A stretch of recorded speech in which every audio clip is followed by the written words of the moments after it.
2 Timothy chapter 3 verse 16 to 17. Ang lahat ng mga kasulatan ay kinasihan ng Diyos at papapakinabangan sa pagtuturo, pagsaway, pagtutuwid, at pagsasanay sa katwiran upang ang tao ng Diyos ay maging ganap na sasangkapang lubos sa lahat ng gawang mabuti. John 3:21. Subalit ang gumagawa ng katotohanan ay lumalapit sa ilaw upang malinaw na maihayag na ang kanyang mga gawa ay naayon sa Diyos. John 3:16. Sapagkat gayon na lamang ang pag-ibig ng Diyos sa sanlibutan at binigay niya ang kanyang tanging anak na at kung sino mang ang sumampalataya upang ang sino may sumampalataya sa kanya'y hindi mapahamak kundi magkaroon ng buhay na walang hanggan. Ano yan next? Ano yan? First, tama ba? John 1. Ayun, John 1, verse 1 and 14. Sa simula ay ang salita. At ang salita ay kasama ng Diyos. At ang salita ay Diyos. At naging tao ang salita at namuhay. Tumahang. At tumahang kasama namin at nakita namin ang kanyang kaluwalhatian. Kaluwalhatiang gaya ng anak ng Ama. Gaya ng sa tanging anak ng Ama, puspos ng biyaya at katotohanan. Next ay yung Romans 8:9. Romans 8:9 ba? Romans 8:9. Ano yan? Romans 8. Ngunit kayo'y. Ayun, ngunit kayo'y wala sa laman, kundi nasa espiritu. Ngunit kayo'y wala sa laman, kundi nasa espiritu. Yamang kayo'y nananatili sa espiritu ng Diyos. Nananatili sa inyo. Yamang nananatili sa inyo ang espiritu ng Diyos. Subalit, kung ang sino may walang espiritu ni Kristo, siya'y hindi sa Kanya. 1 Peter 5:8. Magpakitino kayo, magbantay kayo. Ang dyablo na inyong kaaway ay tulad ng leyong gumagala at umuungal na naghahanap ng kanyang malalapa. Okay, na humahanap. Okay, thank you. Sige, Gab. Sunod si Tita Amy.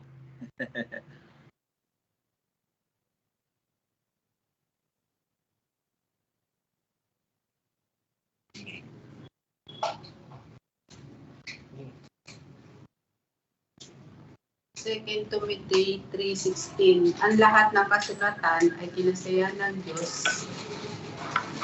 Kinasiyahan ng Diyos at mapapakinabangan sa pagtutuwid, pagtuturo sa pagsayaw, pagsaway, pagtutuwid, pagsasanay sa katuwiran upang ang tao ng Diyos ay maging ganap, nasasangkapang lubos sa lahat ng gawang mabuti.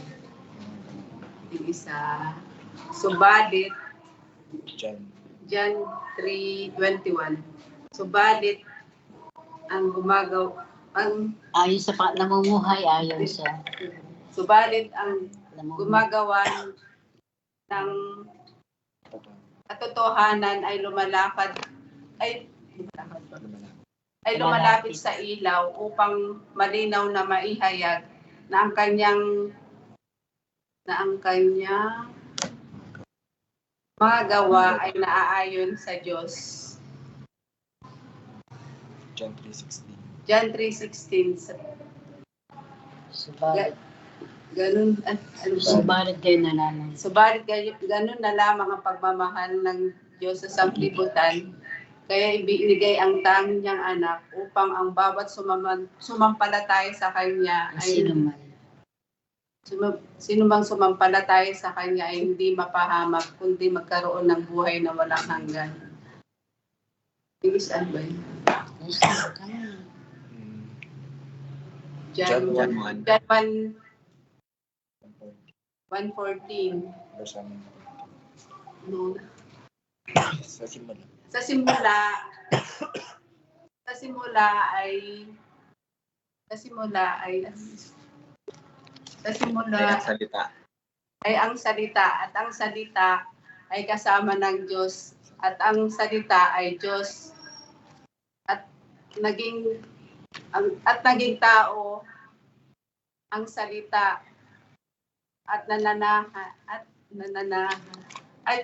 Tumahang. at tumahang kasama namin. At tumahang kasama namin. At nakita namin ang kanyang kaluwalhatian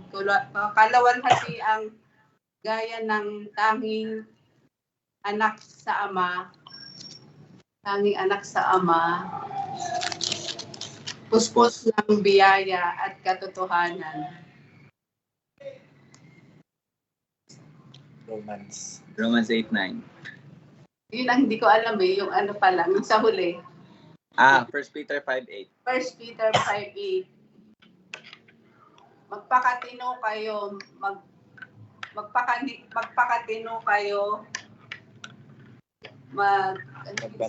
magbantay kayo.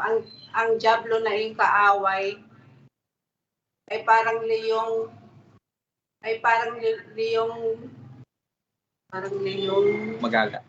gumagala. Parang liyong gumagala. At umuungal. At umuungal. Ay, parang liyong gumagala at umuungal at humahanap ng malalapa. Okay. Yes, thank you po. Sige, Gab, ikaw, Gab. Sunod si Ara kasi tagal na hindi nakasali. Sige, Ara Joyce, tingnan natin ko na memorize mo. Ikaw, Gab, muna.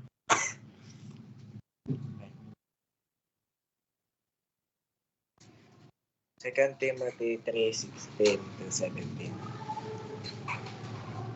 Okay? Kasulatan.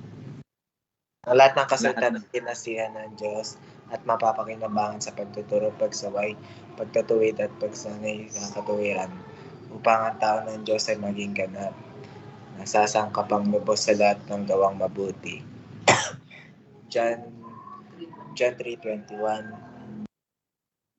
Subalit ang gumagawa ng katotohanan ay lumalapit sa ilaw upang malinaw na mayayag ang kanyang gawa ay naayon sa Diyos. John 3:16. Sapagkat gayon na lamang ang pag-ibig ng Diyos sa sanlibutan na binigyan niya ang kanyang tanging anak na kung sino man sumampalataya sa kanya ay huwag mapangamag kundi magkaroon ng buhay na walang hanggan.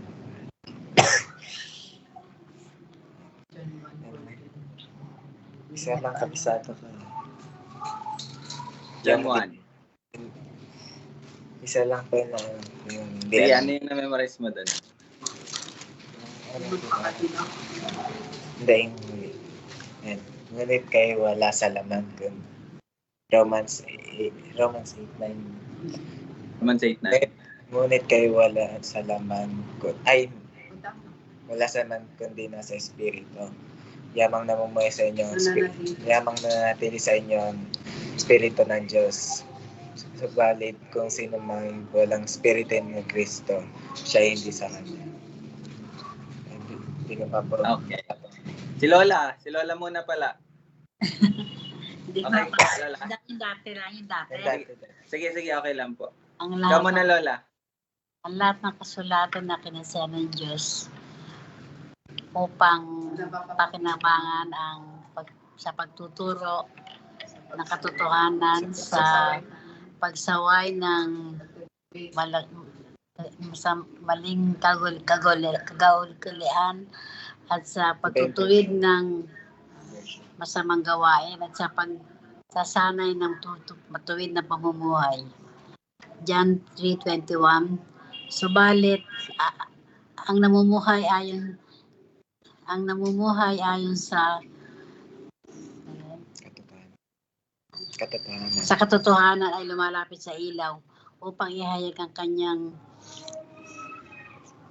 paggawa sa sunod sa Diyos. 16. Subalit gayon na lamang ang pag-ibig ng Diyos sa sanlibutan, pagkat binigay niya ang kanyang kaisa-isang anak upang ang sino man sumampalataya sa kanya ay hindi mapapahamak at mabubuhay ng walang hanggan. Sunod na lang yun. Sige po. Thank you po, Lola. Sige, Ara Joyce, last. Akala mo, ha? Ikaw.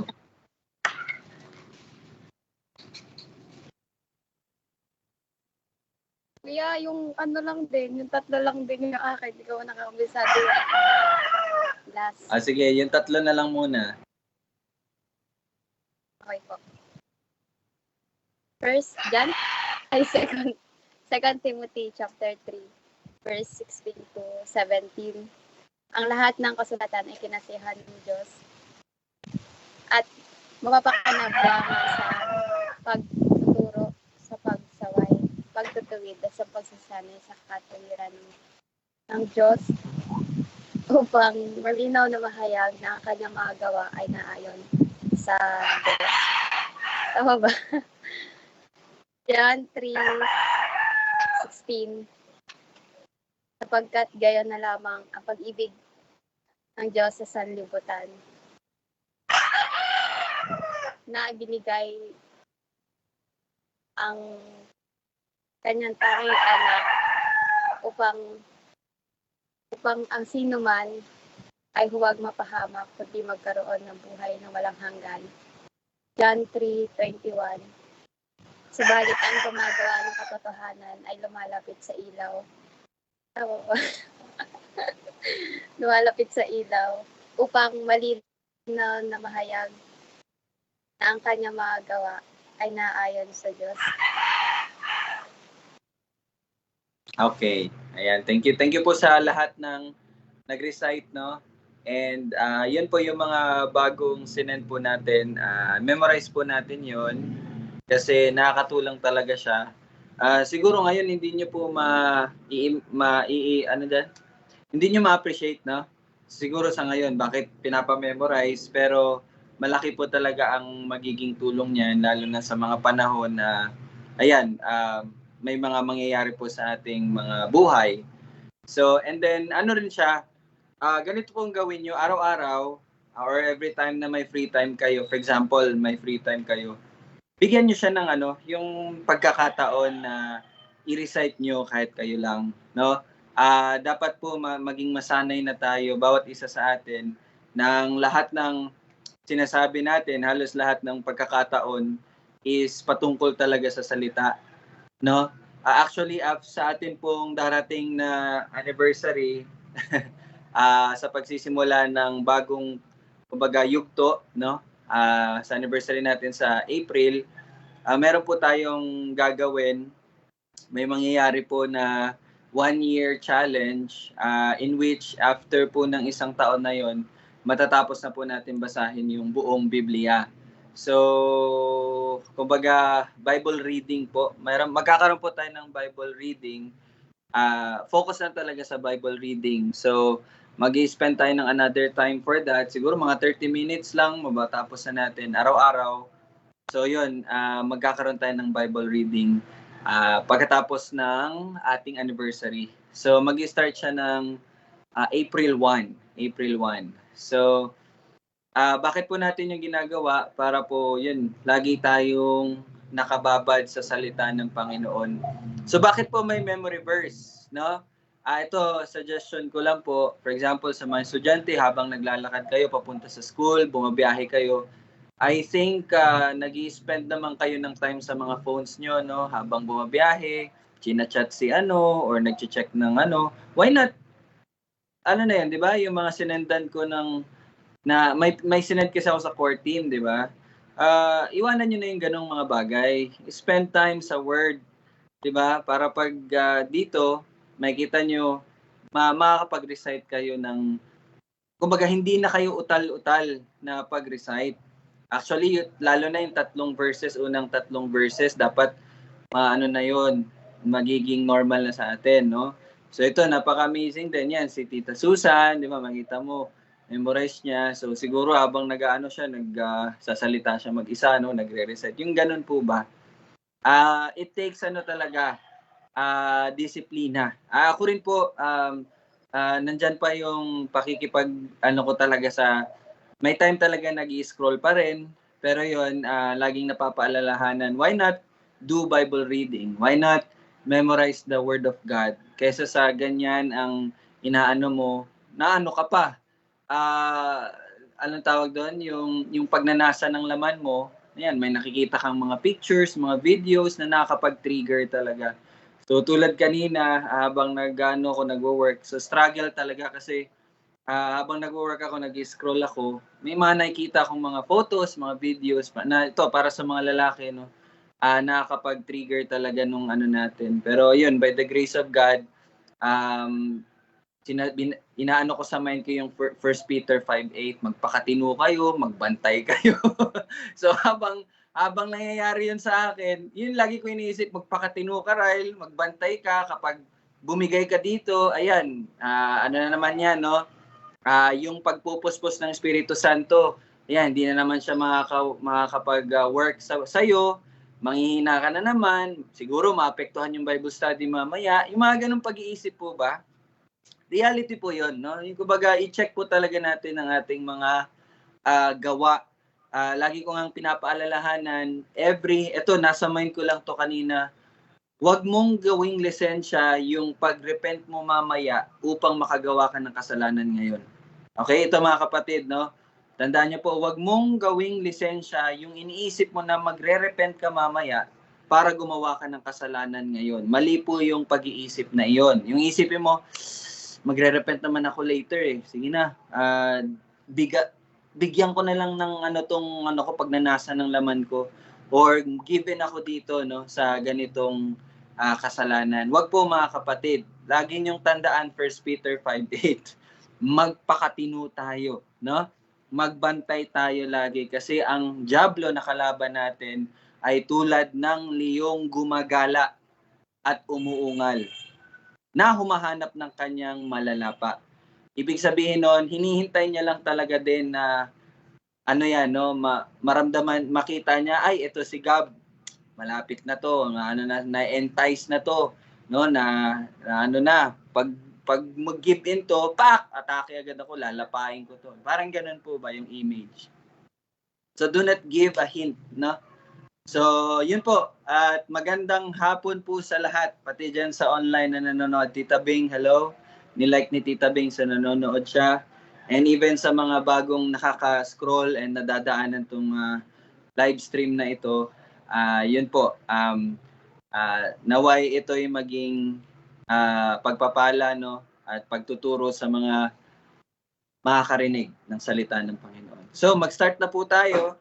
We are on the last 2 verses for chapter 1. So we praise God at matatapos na natin yung chapter 1 ng Matthew. So napakadami po nating natutunan, ganda, laman at kumbaga napakasiksik talaga ng salita ng Panginoon.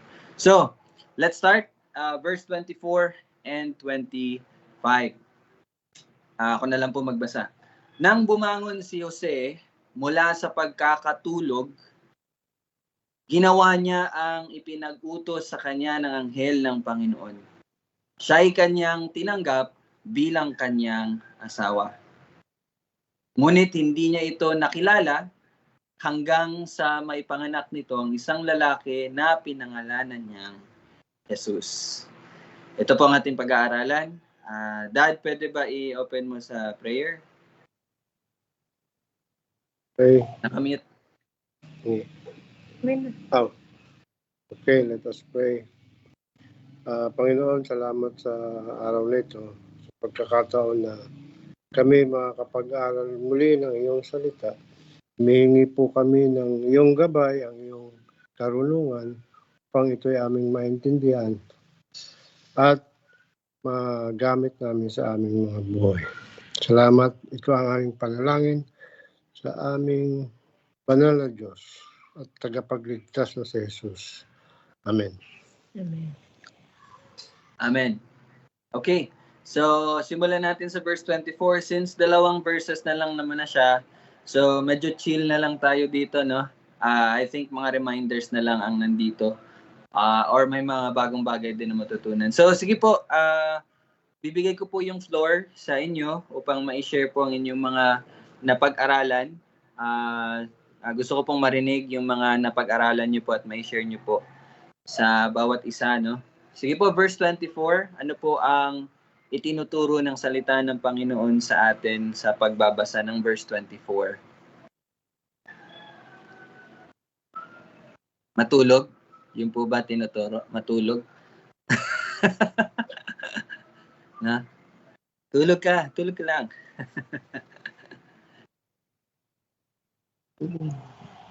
Sige, Dad, ikaw, Dad. Ayun na nga, no? Kasi nga,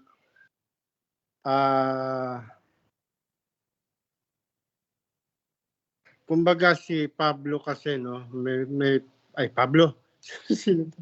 si Jose ay parang nagpaplano siya, no? Kasi nga na hiwalayan ng secret ba?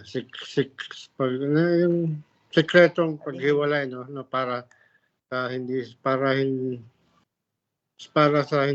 kahihiyan ng pamilya niya, no, tsaka ni Maria.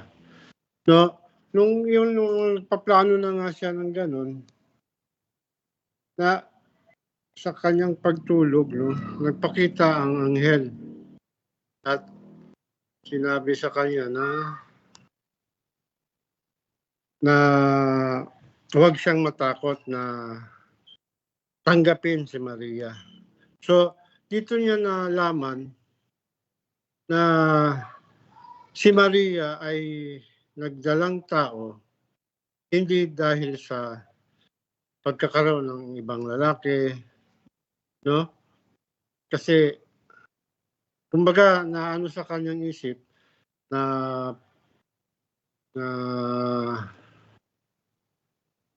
kumbaga naniwala na siya. Kumbaga naano na siya na yun ay dahil sa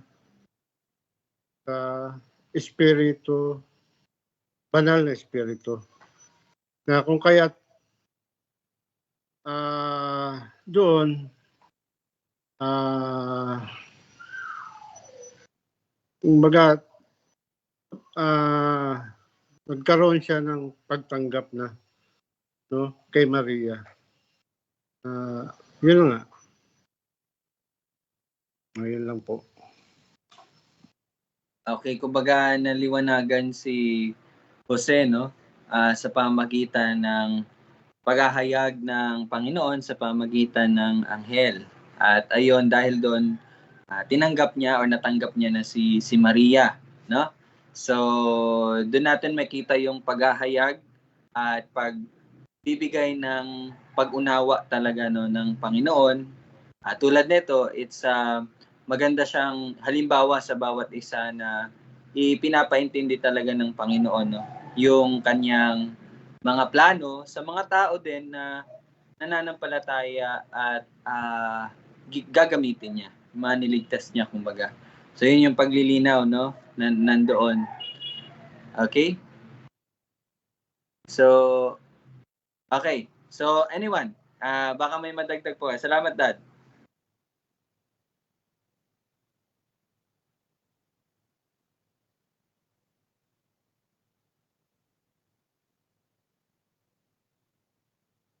Ipinakita rin dito ni Jose na dahil siya ay isang matuwid at may pananampalataya sa Panginoon, siya ay naging masunurin. Yan lang. Yon. Actually, yun po yung highlight dito sa verse 24. Obedience. Obedience, no? Yung pagiging masunurin, no? That's the highlight po talaga ng verse 24. So, pero bago po ako magwali, gusto ko po muna kayo marinig, no? May iba pa po ba kayong may dadagdag? Or anyone? Pero yun yung highlight dito, verse 24. Obedience. Obedience talaga. Okay? Sige. Pero yung iba po, baka may madagdag pa.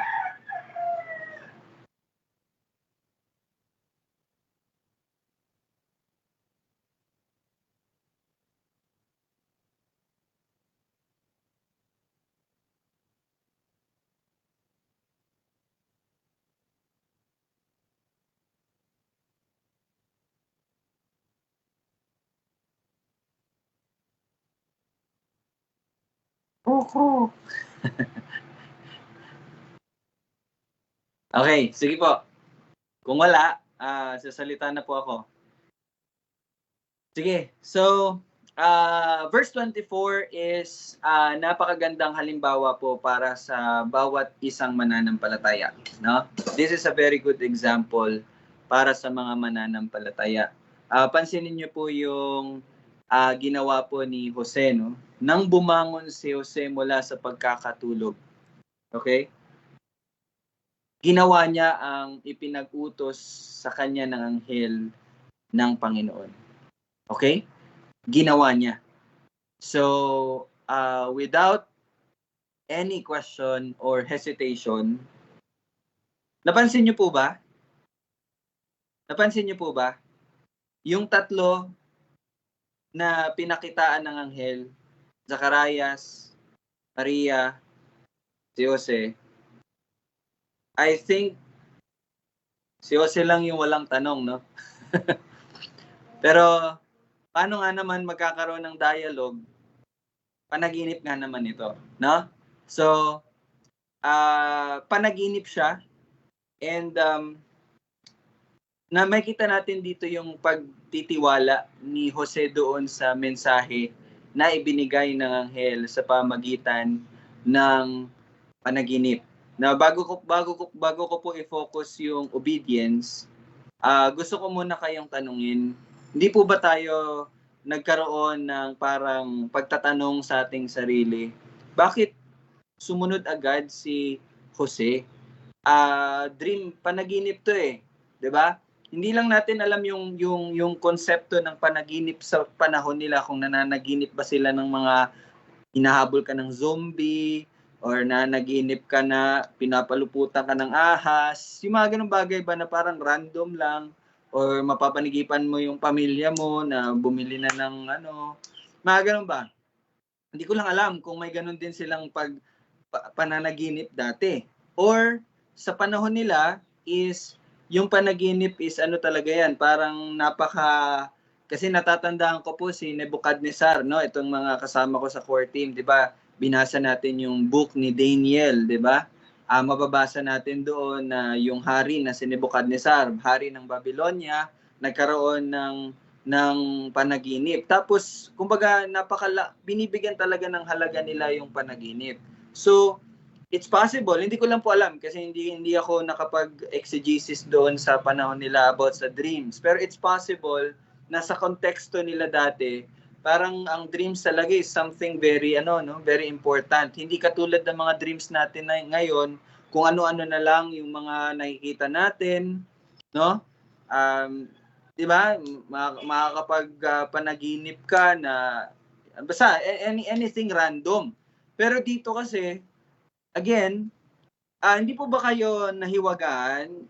Bakit sumunod agad si Jose? Ano yung parang naging batayan niya upang tanggapin yung sinabi ng anghel? 'Di ba? I mean, okay, pwede niyong sigurong isagot kasi anghel yun eh. Okay, pwede naman, pero Pwede. Sige na. Hindi, di ba nga nasabi nga si Jose ay taong matuwid. ang taong matuwid ay may tunay na pananampalataya at totoong binuhay ng Diyos. Ito ang pagpapakita na tunay ngang si Jose ay totoong tunay na mananampalataya. Okay, Dad. Nandun ka na. Nandun na. Tama po yun. Ang hint natin is si Jose ay isang taong matuwid.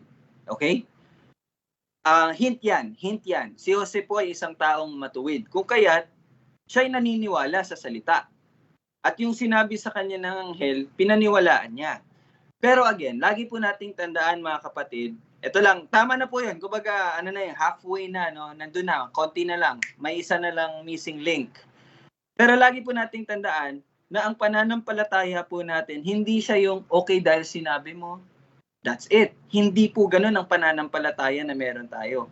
But ang pananampalataya na meron tayo ay malinaw at puno ng detalye yan. Sigurado tayo na ito talaga. Meron tayong basihan. Hindi lang siya dahil sinabi sa atin, kaya pinaniniwalaan natin. Hindi lang po yun ganun. But there must be a basis. Meron po yung basihan. No? So, yun yung kulang. Yun lang yung parang yung missing link dito. Bakit naniwala si Jose? So, hint ko po sa inyo kung paano po ginamit yung salitang matuwid sa konteksto nila Zacarias at ni Elizabeth. Yun ganon din po ang kay Jose. So, yun po yung hint ko sa inyo para masagot nyo. Bakit siya naniwala sa anghel? Yes, matuwid siya, yes. May pananampalataya siya, yes. Pero there must be something. Meron pang isa na great factor and ito ay dapat din sa bawat isa sa atin. Meron tayo nun. Ano yun? Sige po. Very basic for a Christian. Very basic para sa isang mananampalataya. That is the very basic thing na meron. At yun ang basihan natin. Yan na, ang dami ko na pong hint na binibigay po sa inyo. Dami ng butterfly sa chan ko po. I'm so excited. Sige po. Ma'am, Dad, Sai. Where are you, Sai? I cannot see you. Char English. Sai, hindi kita makita. Pakita ka. Sige po. Siguro, yun nga, si Pablo, di ba nga, matuwid. Pablo ng Pablo.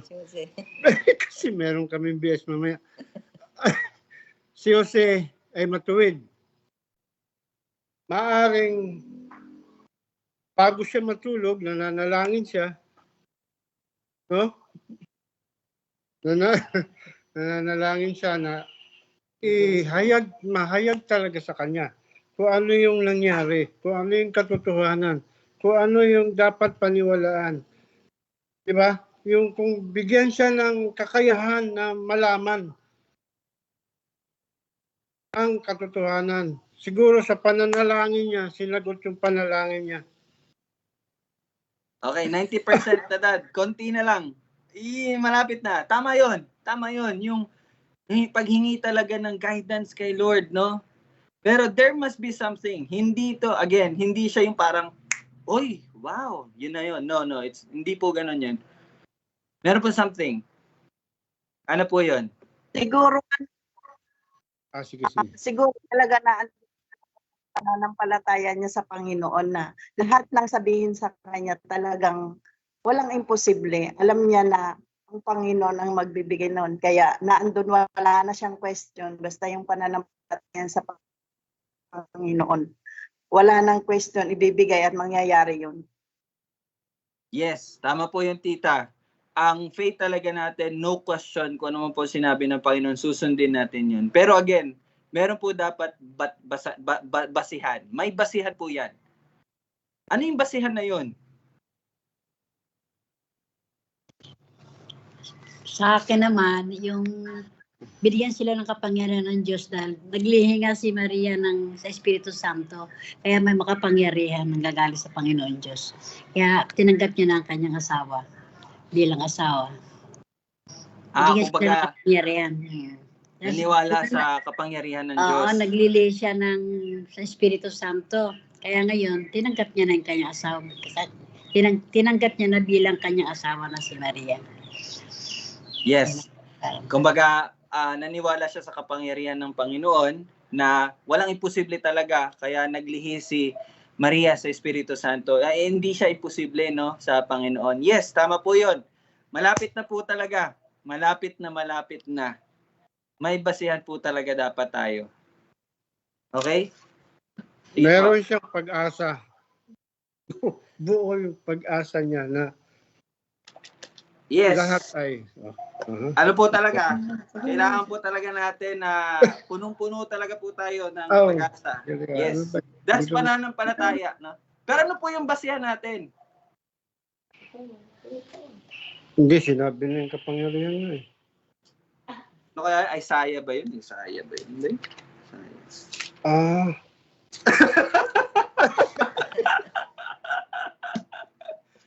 So, anong basihan niya? Ito. Yung kasulatan. Ay. Bakit siya naniwala sa virgin birth? 'Di ba? Bakit siya naniwala na may darating talagang tagapagligtas? Bakit siya naniwala sa ganung bagay? Kasi nga, si Jose po ay isang taong matuwid. Kaya nga po sabi ko kanina, gamitin niyo po na maging batayan si Zacarias at si Elizabeth. Bakit? Kasi sa account ni Lucas, sinabi niya talaga na si Zacarias at Zacarias at Elizabeth ay matuwid. At tapos binigyan niya pa yun ng description, sila ay sumusunod sa alituntunin. Ibig sabihin, alam po nila ang kautusan at alam nila ang mga propeta. And si Jose, sabi nga po kanina, may batayan. Bakit siya naniwala sa sinabi? Kasi it's very possible, at ito talaga, yun ang description ng taong matuwid sa Bible eh. Alam nila ang kautusan, alam nila ang salita. Kasi 'di ba ang taong matuwid, sila po ay naniniwala sa sinasabi ng Panginoon. And paano nila nalalaman yung mga sinasabi ng Panginoon? By the way, information ko lang po sa inyo, rare po magpakita ng anghel. Magpakita ang isang anghel. Yes, mababasa natin sa Biblia na halos maraming story about sa anghel. But yun lang po iyon. Wala, okay? And kung inyo pong titingnan yung account ng Bible, it's thousands of years. And ilan lang po yung mga pagkakataon na merong anghel. Rare po yung magpakita ng anghel. So saan po nila nababasa at nakikita ang salita ng Panginoon? Doon po sa kautusan, doon po sa kasulatan. Kaya nga po ang lahat ng mga kasulatan ay kinasihan ng Diyos. You see, yung nanaginip siya sa anghel, that confirmed yung pinaniniwalaan niya na nakita niya at nabasa niya sa kasulatan at mga propeta. Kaya nga 'di ba, pansinin niyo yung sinabi ng anghel sa verse ano ba 'yan? Okay, ito verse 20 at verse 21, 'di ba? So makikita niyo dito yung yung part ng mga nasabi na din sa kautusan at ng mga propeta. 'Di ba? At si Matthew, sabi niya pa dito, narito verse 22, no? Upang matupad ang sinabi ng Panginoon sa pamamagitan ng propeta. So even si Matthew, na isa ding matuwid na tao, yes, siya yung nakakita at nakasama pa Panginoong Jesus. Pero alam nila na lahat ng mga nangyari is sinabi na sa pamamagitan ng mga propeta. So it's the same thing kay Joseph. Ang dahilan bakit hindi siya naging, alam niyo yun, questionable sa sinabi ng anghel sa kanyang panaginip is dahil siya isang taong matuwid. At ang isang taong matuwid ay naniniwala sa sinasabi ng Panginoon. At ang isang taong matuwid, naniniwala sa salita ng Panginoon sa pamamagitan ng mga kasulatan at ng mga propeta. Yung mga kasulatan, sila ang yung mga nakikinig talaga, nag-aaral din talaga ng salita ng Panginoon. Nagbabasa, nakikinig sa sinagoga, nakikinig sa mga templo patungkol sa salita ng Panginoon. Kaya sabi ko nga po kanina, tayo, yung pananampalataya po natin, hindi po to blind. Hindi po to blind faith. No, na basta sinabi, basta yan, okay, yan na yun. Hindi po yun. Merong batayan, no? Merong detalye. At malinaw po yan na pinapakita sa bawat isa sa atin. So, sabi ko nga po kanina, ang highlight dito sa verse 24 is obedience. Yes, tama po yun. Pero, without the reading and the study of His Word, we cannot obey. Hindi natin alam kung ano ang susundin. Lalo na ngayon, wala na po yung anghel na magpapakita sa atin. Why? Bakit wala ng anghel? Kasi kompleto na po ang salita ng Panginoon. Kompleto na, hindi na kailangan ng mga anghel. Pero sa panahon nila, kailangan pa. Why? It is not yet finished. Di ba? Pero ngayon, eto na, finished product ko. Ayan o. Di ba? So we do not need angels para igabayan tayo. Ang kailangan lang natin is italaga ang ating, bawat isa sa atin, italaga ang ating buhay sa pag-aaral at pagsunod at pananalangin. Diba? Pagsunod ng kanyang salita. How can you obey if hindi ka nagbabasa at nag-aaral ng kanyang salita? Alam niyo po ba, mga kapatid, bakit ko po kayo binibigyan din ng memory verse? Upang ma-check din talaga ang bawat isa kung kumusta po kayo. Nagbibigay ba tayo ng oras sa pag-memorize? Kung hindi po tayo nakakapag-memorize, paano pa kaya ang oras na binibigay natin sa pag-aaral ng kanyang salita? Di ba? Yung pag-memorize, accessible yan. Habang nagsi-CR ka, pwede kang mag-recite. Habang naliligo ka, pwede kang mag-recite. Habang nagdadrive ka ng motor, pwede ka mag-recite. Pero kung hindi mo kaya mag-concentrate, huwag ka mag-recite. Okay? Di ba?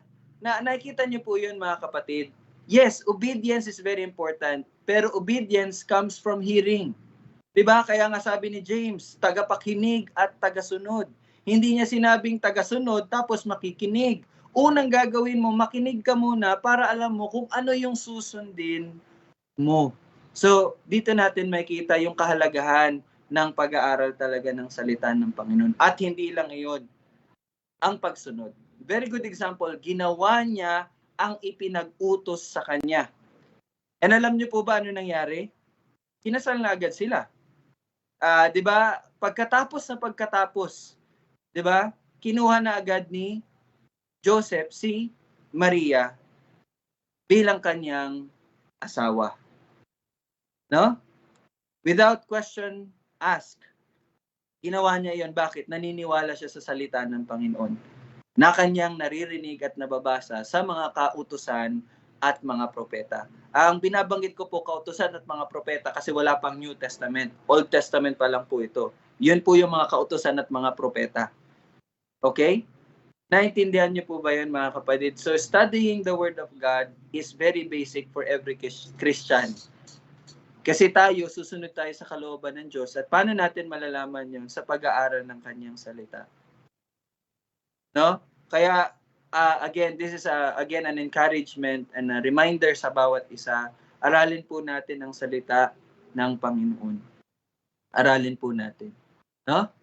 So, you see, siya'y kanyang tinanggap bilang kanyang asawa. No? Hindi lang po ito, dahil sabi ng anghel. No. Hindi lang po yun dahil doon. Dahil yun ang naisulat na at itinakda ng Panginoon. And ganun din po ang sa atin. Ganun din po ang mangyayari sa atin. Kailangan natin talaga mabasa kung anong naisulat. Di ba? So, verse 24 is a great reminder. And another thing na maganda po, verse 25. Ngunit hindi niya ito nakilala hanggang sa may panganak nito ang isang lalaki na pinangalanan niyang Jesus. So ano po yung hindi niya nakilala? Connected siya dito sa verse 24. Siya'y kanyang tinanggap bilang kanyang asawa. Sino po yon? Si Maria. So mag-asawa na po sila. Nagsama na po sila. Ngunit, verse 25, hindi niya ito nakilala hanggang sa maipanganak nito ang isang lalaki na pinangalanan niyang Jesus. Sige po, Dad, ikaw? Yung sa hindi nakilala. Ibig sabihin, nagsama sila pero walang sexual contact na nangyari hanggang sa maipanganak ang Panginoong Hesus. Yun lamang po. Yes. So wala pong nangyaring sexual contact po, no? So ano po yung importance nitong sinabi dito na hindi niya ito nakilala? Again, connected pa rin siya sa obedience, no? Connected pa rin siya. Ano pong importance nun na hindi niya ginalaw si Maria hanggat hindi napapanganak si Jesus? Ano po yung importance nun? Upang mapanatili na ang pagkabirhen ni Maria. Yes. Pagkat manganganak siya ng birhen. Yes. Tama po yun. And makikita nyo dito yung obedience again. Yung obedience. Dito nyo makikita yung obedience na kahit hindi sinabi. Di ba? Hindi naman sinabi. Walang sinabi ang anghel, no? Wag mo siyang gagalawin, ha? Wag mo siyang gagalawin. Wala pong instruction na gano'n. Basta sabi niya, huwag kang matakot, kunin mo siya, at siya naglilihi sa pamagitan ng Espiritu Santo, huwag kang matakot, kunin mo siya. Sinunod niya po yun. And then, here comes verse 25. Hindi niya ito nakilala. Hindi niya ginalaw si Maria. So, ano pong pinapakita dito? No? Dito niyo makikita yung pinagbubulay-bulayan talaga ni Jose yung salita ng Panginoon. You see?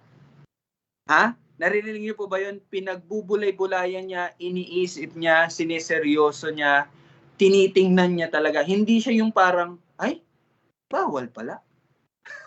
Naranasan niyo na ba yun? Ay, hindi pala pwede ganyan. Ay, akala ko kasi okay lang. You see? That's the danger. Kapag ang salita ng Panginoon, inaano lang natin yung parang basa lang ba? Na, alam niyo yun, hindi natin iniisip, hindi natin ini-evaluate, hindi natin pinagbubulay-bulayan sa ating mga puso't isipan. Pero dito nyo makikita, grabe ang leading ng Panginoon din, no? Makikita nyo dito ba? Hindi yan sinabi, pero it's very possible na, okay, sa salita ng Panginoon, parang ito, no? Sa salita ng Panginoon, ipapanganak siya na birhen. So, kung gagalawin ko siya, hindi na siya ipapanganak na birhen. Kasi ginalaw ko na siya eh. You see? Nakikita nyo yon, yung pagbubulay-bulay sa salita, laging pag-iisip. Bakit ko po ito nasasabi? Kasi personally, na-experience ko po yan. No? May mga pagkakataon na sa bawat talaga po nangyayari sa buhay natin, bawat sitwasyon ba, alam niyo po, ito lagi ko natatandaan, sinasabi ni Kuya, sa isang Kristiyano wala nang ano yung term na yun, Bal? Wala nang yung godly tsaka ano ba yun? Anong word yan? Teka lang po, na wala sa ko. Yung ano ba, ito worldly, ito godly. Nagsisimula sa SEC.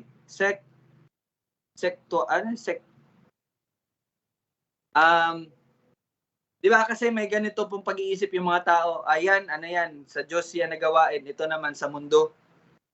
Yung ganun ba? Ano ba niyo po ba yung ganung pag-iisip?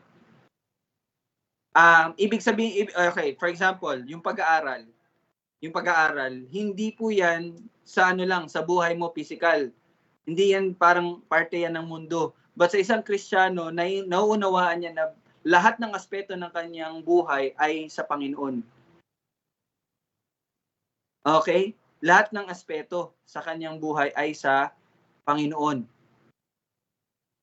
Okay? Bakit ko po yung sinabi? Kasi nga, lagi po nating isipin na sa bawat nangyayari po sa buhay natin, for example, mag-aaral ka. Ito nag-usap-usap kami kagabi about dun sa kursong kukunin ni Gab. For example, ganyan. Yung sa mga ganyan po, ang pag-iisip natin, hindi na dapat din yung parang, basta siya outside, labas siya sa pagiging Kristiyano ko. Itong paghahanap ko ng kurso ko, about to siya sa buhay ko dito sa mundo. Yung pagiging Kristiyano ko, isi-set aside ko yan. Mali po yun na pag-iisip, okay? Hindi po dapat ganon. Ang pag-iisip natin, lahat ng aspeto ng buhay natin ay bilang Kristiyano. Kaya sabi ko, kung maghanap ka ng kurso or gawin mo na kung ano yung makakapag-glorify kay God. Parang ganun po ba? No? Ano ba talagang priority mo? Parang ganun. So, doon nyo po makikita ba yung pagbubulay-bulay talaga ng salita, no, na sa bawat ginagawa at desisyon na gagawin natin, ito ba ay makakapagbigay ng glory sa Panginoon, even sa trabaho, even sa pakikipagkaibigan. Alam niyo yung mga ganun, di ba?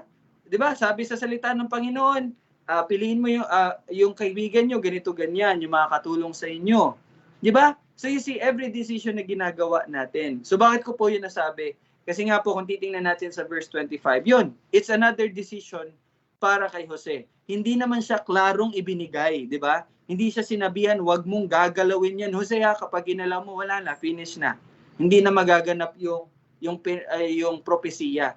Pero dito natin makita yung pagbibigay ng halaga ni Jose sa salita ng Panginoon na ang tagapagligtas ay ipapanganak ng isang birhen. Kaya hindi niya ito ginalaw. Okay? Hindi niya ginalaw. Okay? And then another pagpapakita ng obedience, no, yung pagsunod ni Jose, pinangalanan niyang Jesus. So you see, verse 24 and 25, makita natin dito yung obedience, obedience, obedience, obedience. Di ba? Itong pagpapangalan sa kanya na Jesus is instruction ng anghel. Anong sinabi sa verse 21?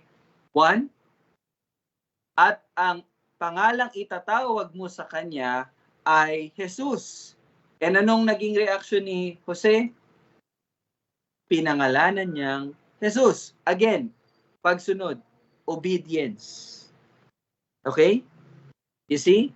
And then one thing also na topic na i-insert ko lang po dito sa verse 25, yung nakilala hanggang sa may panganak. No, yung nakilala. Again, yung sexual activity po. Again, para po ito reminder again para sa lahat po ng mga estudyante, lahat ng mga hindi pa kasal. Okay? And then kanina may nabasa ata ako sa Ecclesiastes at sa Proverbs, no?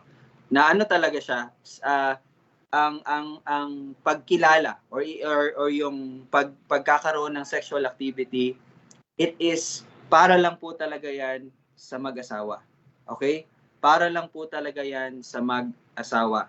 So again, ulitin ko po, boyfriend, girlfriend, hindi po yan biblical.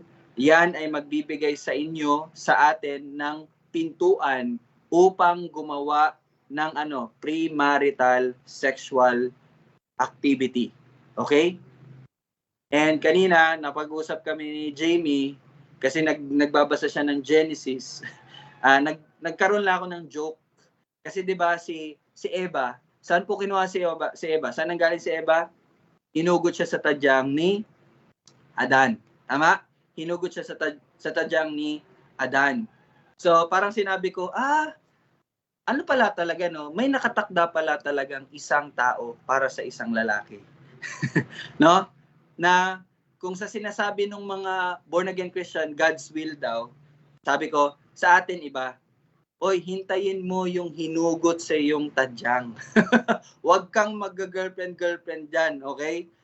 Focus ka kay Lord, hintayin mo na siya. Diba? Ano rin ginawa ni Lord? Natutulog lang si Adan, tapos hinugot yung hinugot sa tadyang yung tapos yun na, nagkaroon ng Eva.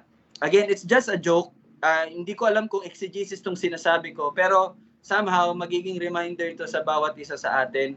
Hintayin natin yung hinugot sa ating mga tadyang. May naka-designate talaga, may nakalaan, may tinalaga na para sa isang lalaki. Huwag po tayong magkakamali na kumilala ng iba't ibang babae. Kapag sinabi ko pong kumilala, yun nga, magkaroon ng sexual relationship sa bawat isa. Again, by the grace of God, tinatawad na ako sa ganun pong kamalian na aking nagawa. And sa atin din, sa mga naka-experience ng ganun, by the grace of God, pinatawad na tayo. Pero, again, ano po yan? hanggang doon na lang yon, no? Kung tayo'y binago na ng Panginoon, doon na tayo mamumuhay. Di ba? Matatandaan niyo po yung Israel. Ano yung tawag pinag-aralan natin yung Jeremiah ba yon? Anong tawag ng Panginoon sa Israel? Birhen. Di ba? Kahit na sila po ay nadungisan na, kahit na sila po ay, di ba, marami na pong mga pangangalunyang ginawa. Ibig sabihin, sumamba sila sa mga Diyos-Diyosan, sa ibang Diyos. Nakipagrelasyon sila sa ilang Diyos. Pero, nung sila'y pinatawad ng Panginoon at niligtas ng Panginoon, anong tawag sa kanila? Birhen. So you see, ang pagre-restore talaga na sa Panginoon. So, again, reminder, yan, sa mga kasama natin, Gab, no? Siren, si Ara nawala, yan, sa amin, at si Ate Arsha na ikakasal na soon. So, yun, huwag po tayong papasok sa ganong kasalanan. Okay? Okay, huwag po tayong papasok sa ganon. Again, balik tayo, obedience sa Panginoon. Sumunod tayo, kaya po mag-aral tayo lagi ng kanyang salita. At pagbulay-bulayan natin lagi ang kanyang salita. At sundin natin ang kanyang salita. So, yun lang po yung parang magiging ending statement ko dito sa last verse ng chapter 1. So, meron po ba kayo madadagdag? Lalo na po sa mga tatay at nanay natin. No? Ito lang din po. Ito pala, yun po. Again, isa sa responsibilidad talaga ng mga magulang is yun, gabayan talaga yung mga anak. No? Lalo na sa ganyan mga relasyon. So, kausapin po natin yung mga anak natin. Kumusta ka? Paalalahanan na wag nang ganon, no? Ayan, kala Tito Bong, kala Tita Susan, lalo na si Tita Susan, halos lahat babae ang anak mo. So yun, no, ingatan natin yung mga anak natin na babae. Yun po, no? Yun lang, parang alam niyo yun. Sabi nga kanina, lahat po parte na po 'yan ng pagiging Kristiyano natin. 'Di ba? Wala na pong nakalimutan ko talaga. Na hindi mo na, no, Jamie? Okay, basta. Wala na pong worldly, wala nang godly. Lahat po yan, sakop na yan sa pagiging Kristiyano natin. Wala nang worldly activities. Lahat po yan, godly. No? Para sa Panginoon po yan. So yun lang po. Congratulations. Salamat sa Panginoon. Natapos natin yung chapter 1 ng Matthew. So obedience po, no? Obedience. Sumunod tayo sa Panginoon. Bukas po, meron po tayong NPHP 7 p.m. And then mamaya po may Bible study ang mga tatay, nanay, 7:30 p.m. Next week naman po, nasa Luke chapter 2 po tayo. Okay? Jump na po tayo babalik tayo sa Luke chapter 2. Buong chapter 2 po ang ating pag-aaralan sa Luke para next week. So baka 2 linggo to or 3 linggo tong kasi mahaba, 24 verses po yung Luke chapter, 52 verses pala yung Luke chapter 2. So baka isang buwan natin to pag-aaralan yung Luke chapter 2. Mga tatay, nanay, Luke chapter 2, mga kapatid, Luke chapter 2. So yun lang po, tayo po ay manalangin at i-close na natin to. Let's pray. Panginoon, maraming salamat po. Tunay nga ng aming mga laman ay patuloy na nakikipaglaban at yung sarili naming pagnanasa ang siyang humihikayat sa amin na gumawa ng kasalanan. Pero salamat, Panginoon, dahil sa pamagitan po ng iyong salita na siyang patuloy na magiging paalala at gabay sa bawat isa sa amin upang hindi na bumigay sa mga pagnanasa ng sarili naming mga katawan. Salamat, Panginoon, sa paalala mo na kami ay laging magbantay dahil ang kalaban ay laging nariyan naghahanap ng mga malalapa. At Panginoon, maraming salamat sa iyong pong salita ngayon at magpapakita sa bawat isa na ang pagsunod sa iyong salita ay nagmumula sa pag-aaral ng iyong salita, na ang bawat isang niligtas mo ay tunay ngang pagbubulay-bulay ng iyong salita, araw, gabi, sa lahat po ng moment ng aming mga buhay, ang iyong salita ang aming iniisip, ang iyong salita ang aming binibigkas, ang iyong salita ang aming pinag-uusapan sa aming mga pamilya, ang iyong salita ang lagi naming inaasahan at gabay sa lahat ng aming gagawin. Salamat Panginoon sa pag-iingat. Ikaw po ang purihin sa lahat. Ito aming panalangin sa pangalan ni Jesus. Amen at amen. Okay, thank you po sa lahat and nanonood sa online, Tita Bing. Thank you. See you po bukas 7 p.m. God bless po. Thank you. Bye-bye.